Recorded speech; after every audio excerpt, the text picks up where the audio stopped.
These pictures are from a CBS News photo article of the 100 days of the oil spill and of the BP oil spill.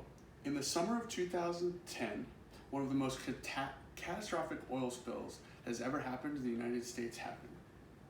It devastated the region.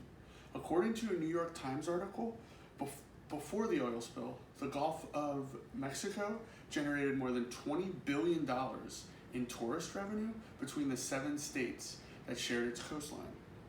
The region produced more fish, shrimp, and shellfish than the South, the Mid-Atlantic, and the New England combined. On April 20th, 2010, Deepwater Horizon oil rig exploded, causing a crack in the well that could not be capped. It is estimated that nearly 60,000 barrels of oil leaked a day into the Gulf of Mexico. BP began to deal with this public relations nightmare from the beginning extremely wrong. Their CEO suggested that it wasn't a big deal. They did not know the severity of it. And in the end, BP did try and fix their image. They spent millions for cleanup and helped Gulf residents who were out of a job. But it said that it was too little, too late.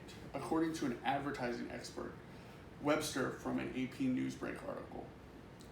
Early on, the CEO of BP, Tony Hayward, made some extremely thoughtless comments. A CEO needs to choose his words carefully. He needs to put his victims of the crisis first, take responsibility, and not hide behind half-truths and lies. He did none of this.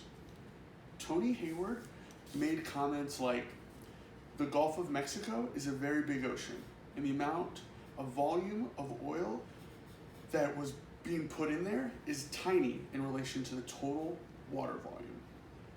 He also told reporters, I think the environmental impact of this disaster is likely to be very modest. And my personal favorite, when all was said and done and all was wrapping up, after he was made a villain, he said, I just want my life back. All these are from a Guardian article by Webb in 2010. This is the opposite of what a CEO is supposed to do. A CEO needs to use a crisis, needs to be able to use the spotlights of a crisis to shine. A CEO needs to view his crisis as a challenge to his company's character. He had no empathy for the Gulf victims and actually put his organization ahead of them. These comments made BP an easy villain in the eyes of the media and in the public. The CEO of BP should be ready for oil disasters. This is his business. And this is not the first oil spill that they've had to deal with. The comments of the CEO and the fact that he was making these comments while oil was spilling onto the ground caused a backlash. After the first initial response, BP did try to get its act together. They ran TV commercials and print advertisements in all American major newspapers and all American cable channels. It is estimated that this media blitz cost them over $50 million, according to an article in U.S. Business Journal by Smith in 2010. All of these ads were of Tony Hayward, yes, the same guy that got vilified, that I just told you made all these comments, just apologizing and just saying that BP will do everything in its power to fix this. The CEO eventually did take full responsibility and promised accountability for the cleanup. According to an ad expert, it was an attempt to rehabilitate the image. John Bond, a CNN expert, said that they're doing this like Tylenol did in 1982, but it's not 1982. And he's referring to Tylenol's incident where they had unscrewed caps and there was things were found in their bottles. These are old school advertisements and old school forms of communication.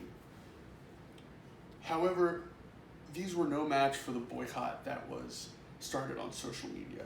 And the same expert argues that that $50 million should have been just spent for cleanup and not that advertising during the spill. Others say that they should have waited until the spill was under control and then put ads out saying what had happened. They needed to understand the facts and control the story before apologizing.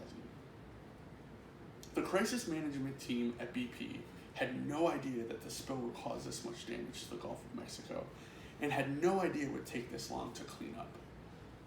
However, they should have. A good crisis management team should always know, expect the unexpected. And this was not an unexpected event. You could have foreseen that this might have happened. Overall, I give this crisis communication an F. BP's CEO failed to choose his words carefully. He did not fully grasp the magnitude until it was too late and could not walk back his comments. His PR team did not develop a plan, and when they finally did develop a plan, it was old and fresh. They needed to use all forms of new media to gain their apology. It took the Gulf of Mexico years to recover, and some of the spots will be changed forever.